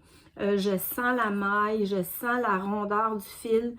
Moi, personnellement, j'aime pas ça du tout. Alors, là, j'en avais quand même beaucoup. Fait que je trouvais que dans une petite pochette comme ça, c'était parfait pour l'utiliser. C'est de la belle laine, là, puis j'y enlève aucune de ses qualités. C'est moi, personnellement, je trouve qu'elle n'est pas confortable dans mon pied à moi, dans mon ressenti à moi. Mais il reste que c'est quand même une belle laine avec des belles couleurs, puis on plein de variétés de couleurs, là. Moi, j'y étais dans les roses, les blancs cassés, il y a un peu de pêche, un peu de bleu, mais il y a toutes sortes de couleurs disponibles sur le marché. Mais pour des chaussettes, pour moi, c'est sûr que j'en referai pas. Mais pour d'autres accessoires, elle peut être idéale.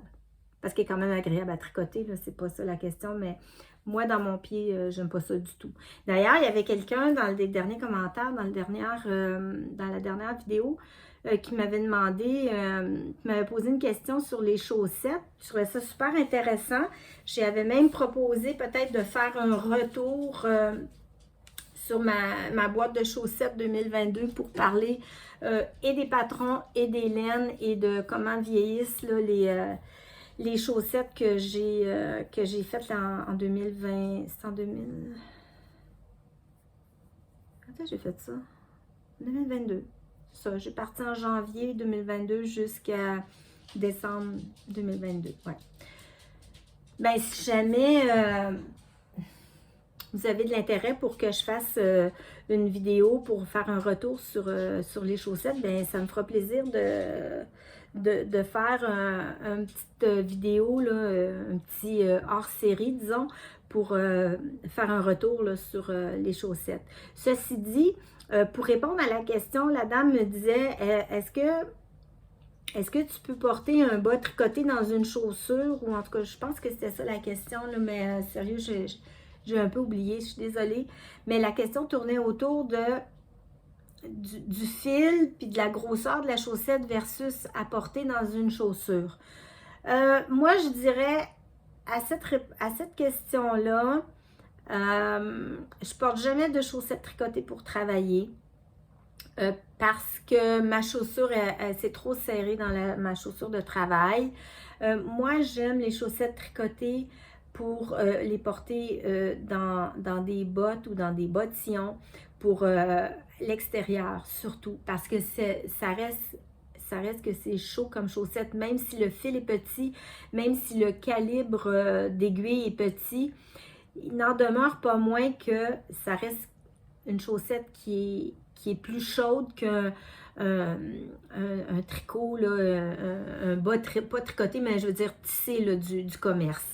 Donc, je ne porterai pas une chaussette comme ça à journée longue, enfermée dans une chaussure, mais à la maison, et dès que j'arrive le soir, je me défais de tous mes vêtements de travail et je m'habille dans des vêtements beaucoup plus confortables et je porte toujours des chaussettes tricotées dans la maison pour le confort, pour la chaleur, pour ce que ça apporte, mais pas dans des souliers. Moi, perso, je trouve que c'est pas super confortable.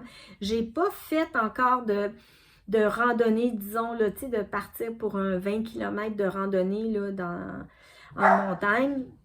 Fait que je peux pas dire est-ce que c'est confortable dans un soulier de marche en rando là, sur des longues distances. Je ne l'ai pas expérimenté, je ne le sais pas. Éventuellement, si l'occasion se présente et que je peux faire une rando, ben oui, certainement, je vais le tester.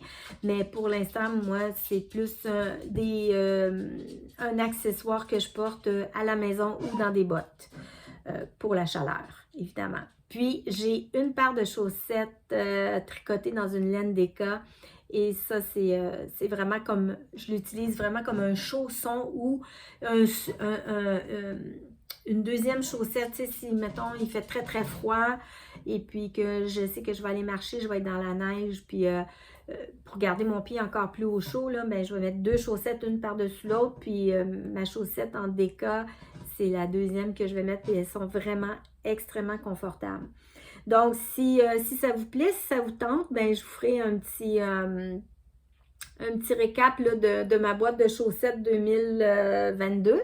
Et puis, ça va me faire plaisir. Alors, dites-moi en commentaire si ça vous tente. Et puis, je vais sûrement trouver du temps pour faire une petite vidéo. Là, moi, je vais avoir un petit peu de temps d'ici la fin de l'année parce que j'ai une semaine de vacances fin novembre et puis j'ai 2 semaines de vacances au mois de décembre.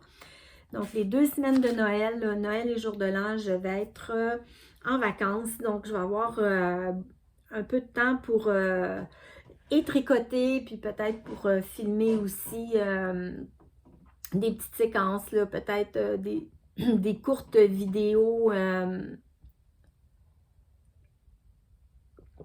un genre de petit format vlog très court que je pourrais faire là, en décembre. Là. Ce serait peut-être quelque chose qui pourrait être un genre de vlogmas, mais pas à chaque jour, évidemment, parce que c'est juste les 2 dernières de décembre que je suis en vacances. Les 2 premières, je les travaille.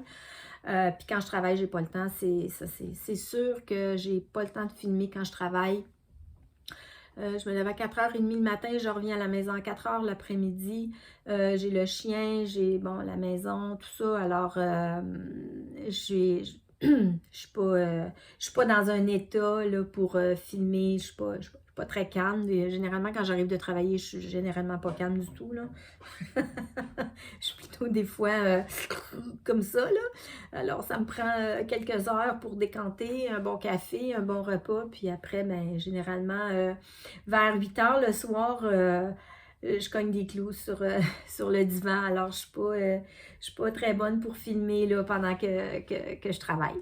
Mais ça me tenterait peut-être de faire un petit quelque chose quand même en décembre qui ressemblerait à des vlogmas, qui seraient pas des vidéos que je ferai à chaque jour, mais peut-être des courtes vidéos, tu sais, des courtes séquences que je pourrais vous présenter, mettons, 1 fois par semaine. Je lance ça comme ça, là, je le sais pas, mais c'est quelque chose qui me tente. J'aurais envie de... Moi, j'aime ça filmer, j'aime ça faire des vidéos, j'aime les échanges que j'ai avec vous. Ça me nourrit et puis je pense que c'est réciproque dans le sens qu'on regarde tous des vidéos, toutes des vidéos, des podcasts, des vlogs et puis on regarde une, on regarde l'autre et puis on se nourrit mutuellement. De toutes l'éventail de possibilités de matériel vidéo qu'il y a à notre disposition sur YouTube. Alors, je sais que c'est très apprécié. Donc, peut-être que je ferai un petit spécial pour le temps des fêtes, d'autant plus que, sachant que moi, je suis une personne qui a pendant des années pas voulu fêter Noël. Pour moi, Noël, j'avais un gros problème avec ça. Là.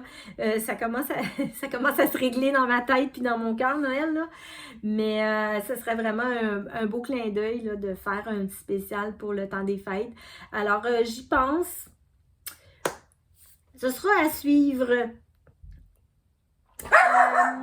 Qu'est-ce que je voulais vous parler aussi? Je voulais vous parler de mes projets futurs. On est déjà à 1h23. Je savais que j'avais quantité de choses à vous dire. Rosie aussi a des choses à partager avec vous. Alors, dans mes projets futurs, parce que là, j'ai juste le châle qui est sur mes aiguilles, je vous ai parlé en début de vidéo que j'avais commandé de la laine chez Jolaine en précommande.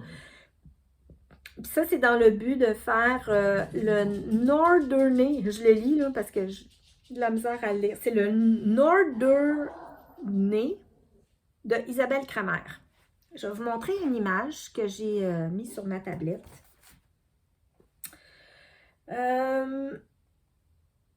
Voilà. J'espère que on va... Hop! Non. Hop, hop, hop.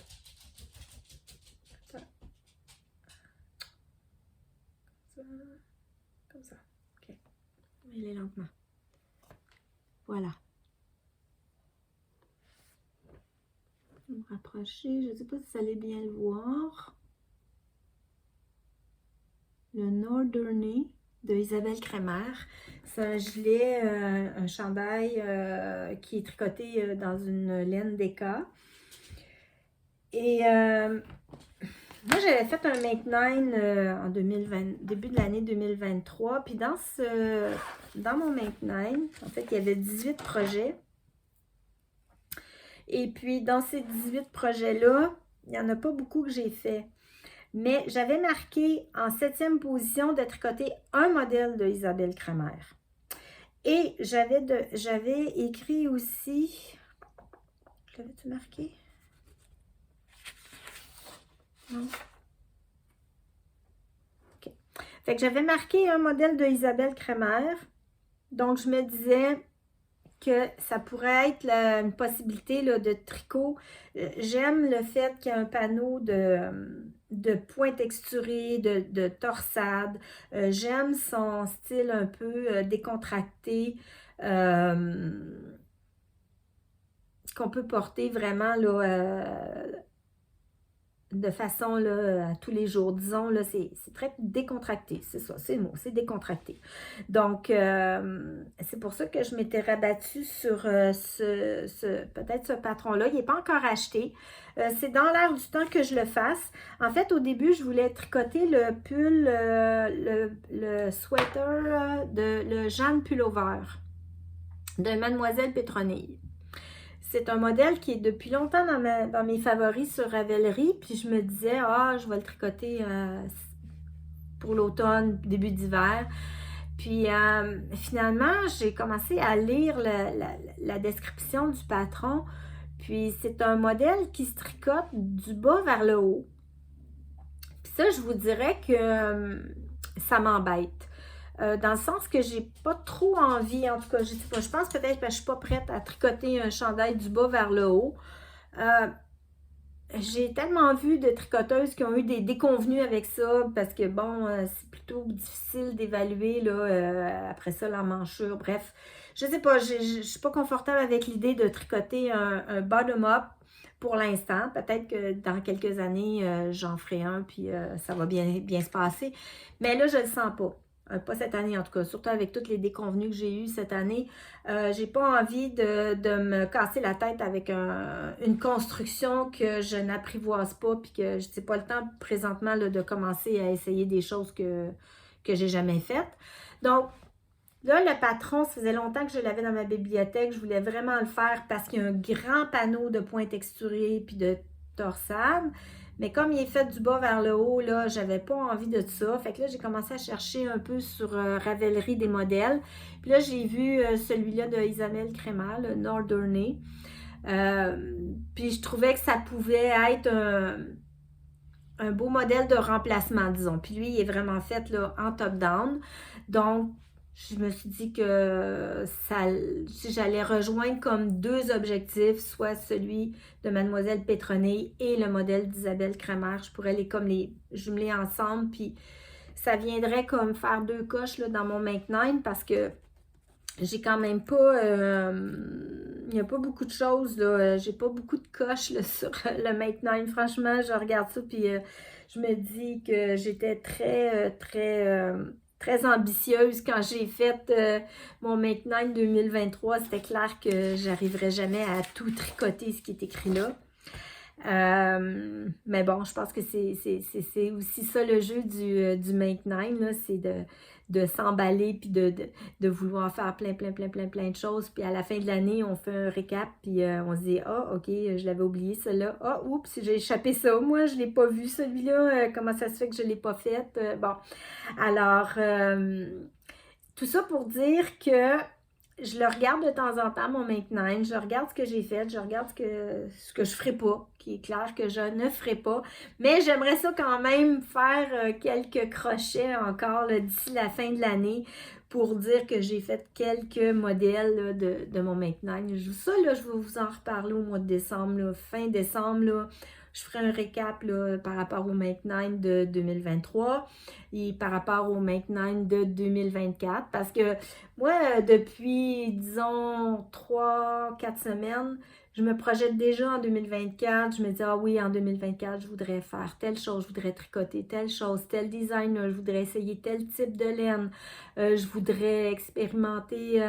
Tu sais, déjà, je me projette déjà dans ce Make 9-là, puis dans toutes ces envies-là que j'ai, parce que c'est illimité. Puis là, ben, on est à un moment de l'année où il y a beaucoup de sorties de patrons, il y a beaucoup de laine, il y a beaucoup de... On est nourri là, sur les réseaux de plein de choses. C'est la saison des tricoteuses, on va se le dire. L'automne, c'est la saison de tous les possibles. Tout sort. Là, fait que là, c'est sûr qu'en tant que tricoteuse, on veut tout tricoter, puis tout avoir, là, c'est facile de faire un Make 9 parce que là, je veux ça, je vais faire ça, je vais aller là, je vais faire ci, Puis là, on se rend compte qu'au mois de juillet, on n'a pas fait le quart de ce qu'il y avait décrit sur notre Make 9, mais ça fait partie du jeu.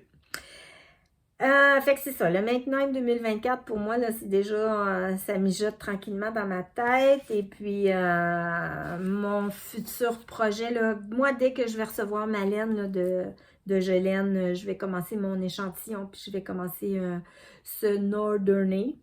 Ça se dit mal, hein? Norderney. Pas habituée de dire ça. Et puis, j'ai aussi toujours en tête le Whitmore Cardigan que j'aimerais commencer en 2023.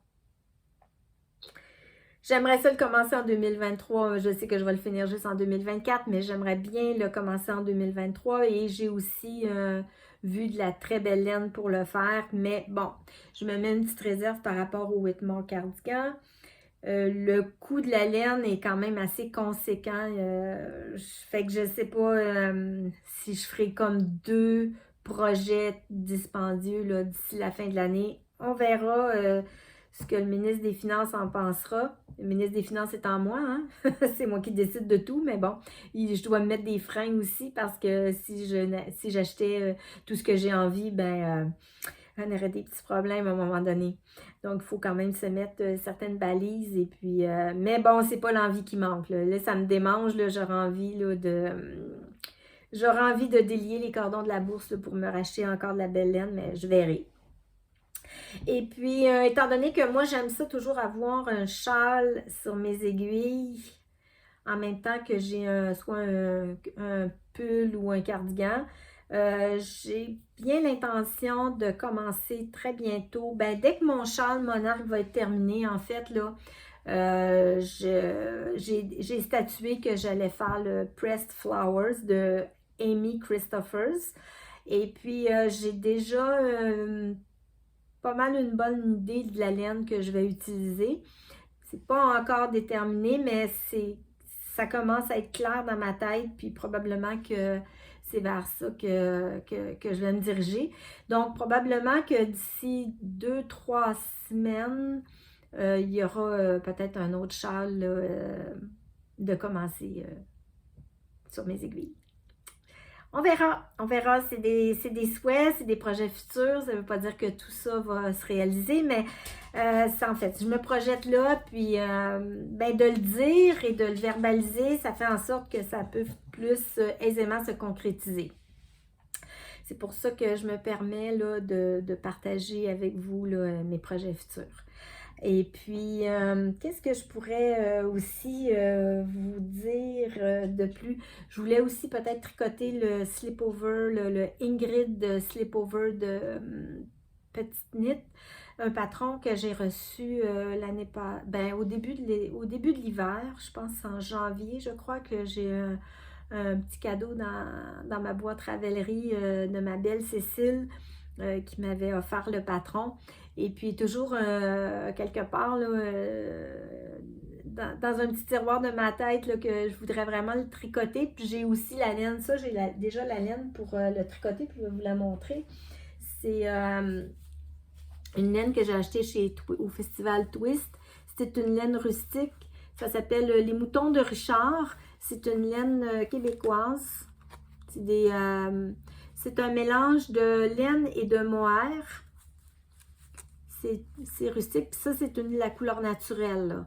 Il n'y a pas de teinture. Donc, c'est une grosseur probablement worsted. C'est rustique, c'est...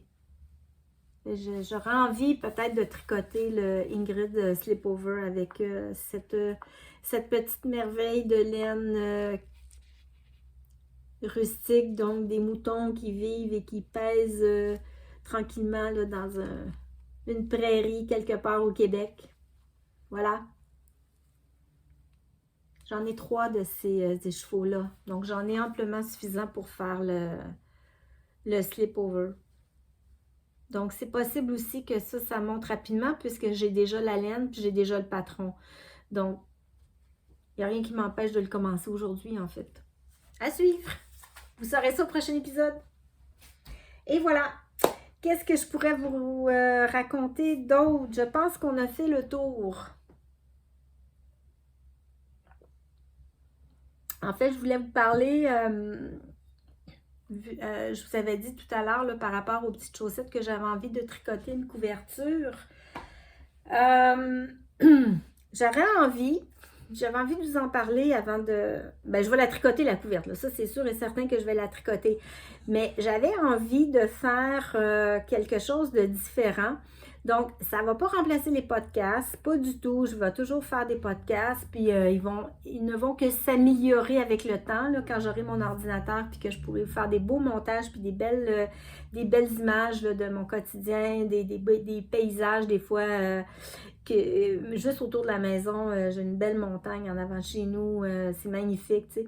J'aimerais ça vous faire des captures d'écran, des beaux montages avec des petites musiques, puis tout ça. Et puis ça va arriver en 2024. Et puis ça va toujours être là pour rester les podcasts et peut-être même éventuellement, j'explorerai le format vlog. C'est une possibilité aussi pour 2024. Mais ce que j'aurais envie de faire pour la couverture, c'est... c'est drôle, on dirait que je suis timide, je ne sais pas pourquoi. J'aurais envie, vous connaissez tous et toutes notre chère amie Toby Bees, Christelle de son prénom, qui nous offre à l'occasion des radios Toby Bees. Et je ne sais pas si vous aimez ce format-là où elle est assise, elle a son tricot, elle parle. Elle nous raconte des histoires, elle nous raconte son vécu, elle nous raconte un voyage qu'elle a fait, elle nous raconte plein de choses, sa philosophie de vie, comment elle pense et tout. Et puis, elle met son timer là, pour pas trop prendre du temps, mais ça dure généralement 1 heure, 1 heure et quart, 1 heure et demie dans ces eaux-là. Puis tout le temps, elle tricote. Elle est en train de se faire une couverture et puis à chaque fois qu'elle fait une vidéo, elle tricote un point différent, puis au final, elle va avoir une couverture avec des carrés de tricot sur des points différents, puis on peut imaginer qu'elle va agencer ça, là. Je ne sais pas trop comment ça va fonctionner, mais le gros du sujet, c'est ça. Donc, elle tricote, puis elle nous parle. Puis moi, j'adore ça. C'est pas comme un format podcast où il y a des choses à montrer, des projets, des chandails, des pulls, puis qu'on montre des détails, tout ça. Là, on est ailleurs. On est vraiment dans un espace où moi, par exemple, là, je vais prendre mon exemple à moi. Quand il y a Radio Toby Bees qui est en ligne, là, moi, c'est sûr que ma soirée, là, elle est dédiée. J'adore ça. Je la projette sur l'écran de la télévision. Je m'installe sur le canapé. J'ai ma tisane, puis j'ai mon tricot, puis je tricote. Puis des fois, je la regarde pas, là. Je regarde pas l'écran. Je regarde mon patron, je regarde mon travail, je regarde ce que je fais. Mais je l'entends, je la regarde. Puis ça m'apaise.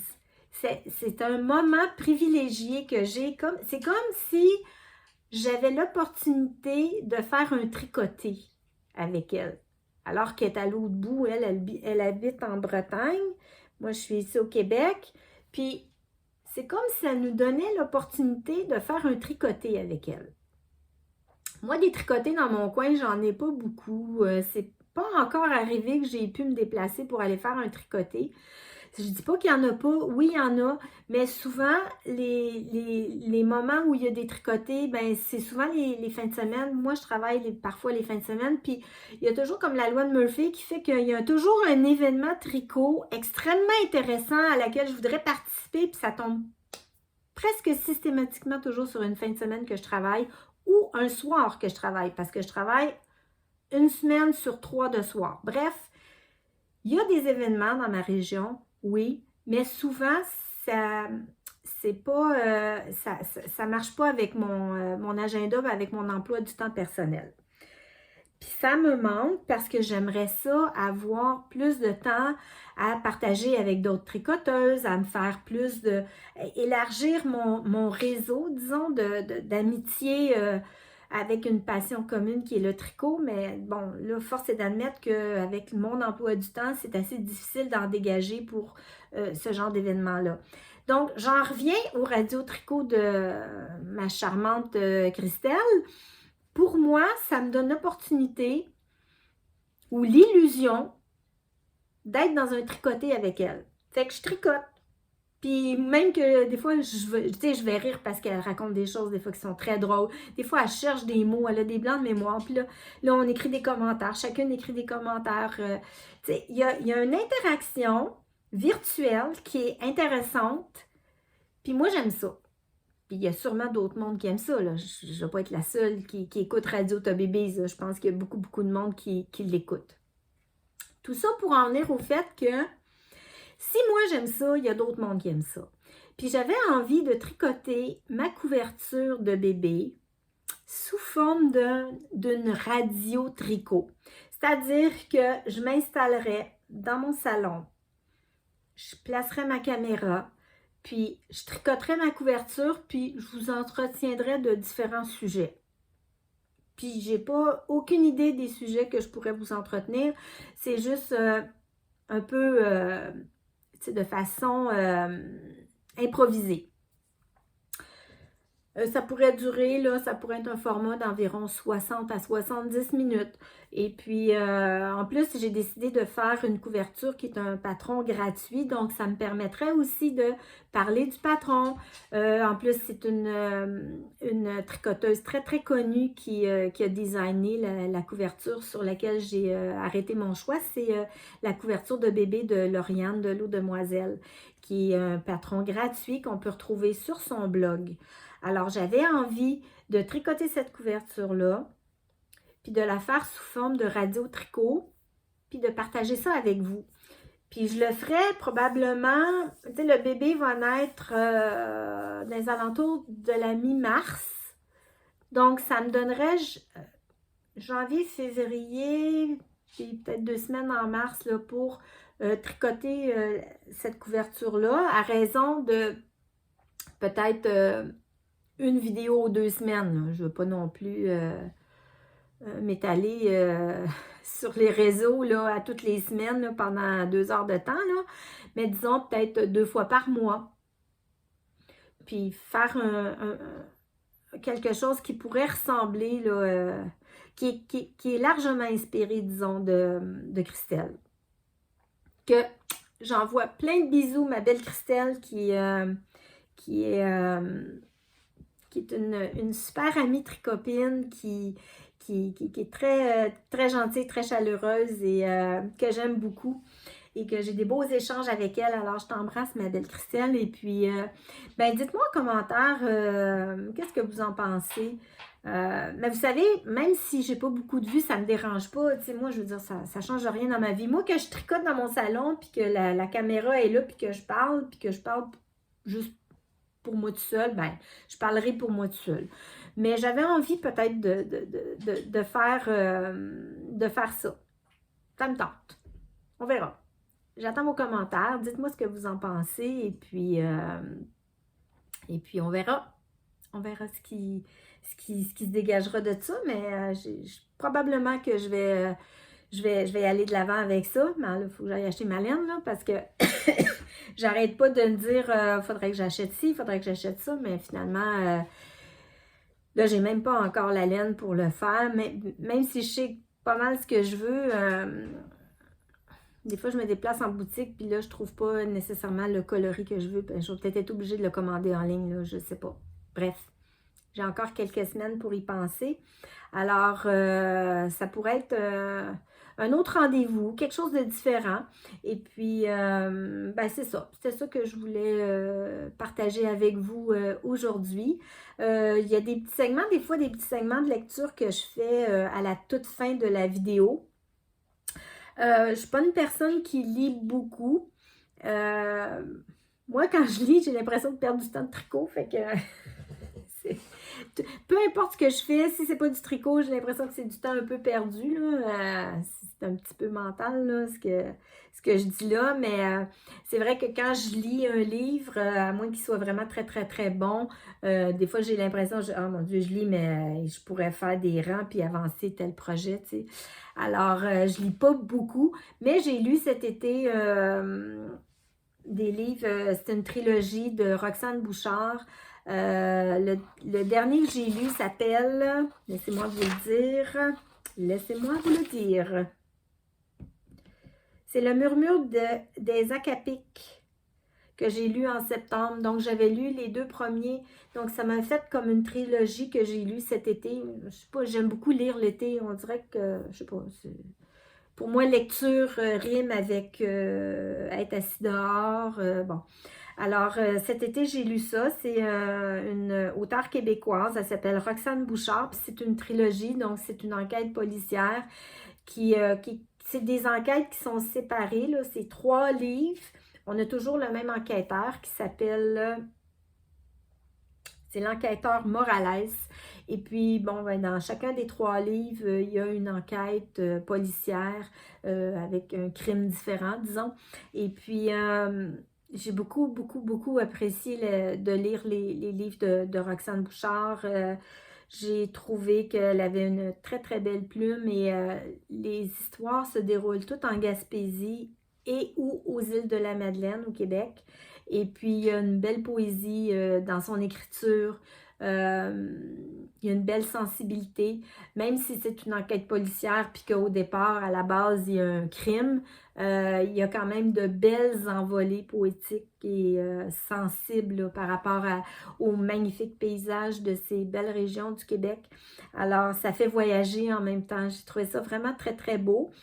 Puis le 3e tome, ben, c'est Le murmure des Acapiques. Et puis, c'est lui que j'ai lu là, au mois de septembre. Je ne saurais que vous le recommander. Donc, c'est un très, très bon livre. En fait, les 3 livres sont bons. C'est sûr, on va commencer par le premier. Là, ça va permettre de bien placer là, les personnages, là, les personnages principaux qui reviennent d'un tome à l'autre. Donc, le premier, ça s'appelle Nous étions le ciel et la mer, ou Nous sommes le ciel et la mer. Mon Dieu, je ne me rappelle même plus. J'ai-tu écrit? Non. Le deuxième, c'est La mariée de corail et le 3e, c'est Le murmure des Acapiques. Donc, très beau livre. C'était des beaux moments de lecture. Et puis, ça aussi, ben, c'est une recommandation là, que je vous fais. C'était très beau. J'ai passé du beau temps à lire ces livres-là. J'attends, là, j'ai pas de livre présentement à lire. J'en ai, mais on dirait que j'arrive pas à embarquer dans l'histoire. Puis là, j'attends un livre que j'ai mis en réservation à la bibliothèque. Puis lui, je pense que je vais sûrement embarquer dans l'histoire là, rapidement. Si tel est le cas, je vous en parlerai quand je l'aurai lu. J'attends toujours qu'il soit disponible à la bibliothèque. Alors, pour l'instant, je n'ai pas de lecture à vous proposer, mis à part les 3 tomes là, de Roxane Bouchard, là, de cette romancière québécoise. Alors, voilà pour... je vais souffler. Voilà pour mon épisode. J'espère que ça vous a plu. J'ai pas d'autre chose à dire. J'ai assez parlé. Hein? Ça fait 1h48. Alors, celles qui aiment les longs podcasts vont être bien servies. Celles qui n'aiment pas les longs podcasts, ben, vont peut-être trouver ça pénible. Ceci dit, ben, des fois, quand c'est trop long, on peut juste l'écouter en 2 ou en 3 parties. Là, Moi, des fois, c'est ce que je fais. Des fois, quand j'ai pas le temps d'écouter un podcast au complet, là, de la première à la dernière minute, parce que je sais que j'ai pas trop de temps, ben, je vais le sectionner, là, puis l'écouter par petits bouts, là, pour arriver au bout de la vidéo. Donc, j'espère que c'est ce que vous ferez. Si vous le trouvez trop long pour écouter en une fois. Ceci dit, je vous souhaite un bon tricot. Je vous souhaite de faire des loisirs créatifs ou d'être habité par quelque forme de création que ce soit, parce que la création, ben, ça nourrit, ça fait du bien au cœur, ça fait du bien à l'âme, puis c'est très agréable. Et puis, je vous souhaite du bon temps de création avec vos amis, votre famille. Profitez bien du moment présent aussi. C'est important, c'est tout ce qui compte, c'est l'instant présent. Alors, pour terminer en beauté, en faisant un petit clin d'œil à mon amie Christelle Tobibis, ben, je vous souhaite un joyeux maintenant. Alors, je vous embrasse et je vous dis à très bientôt. Bye bye!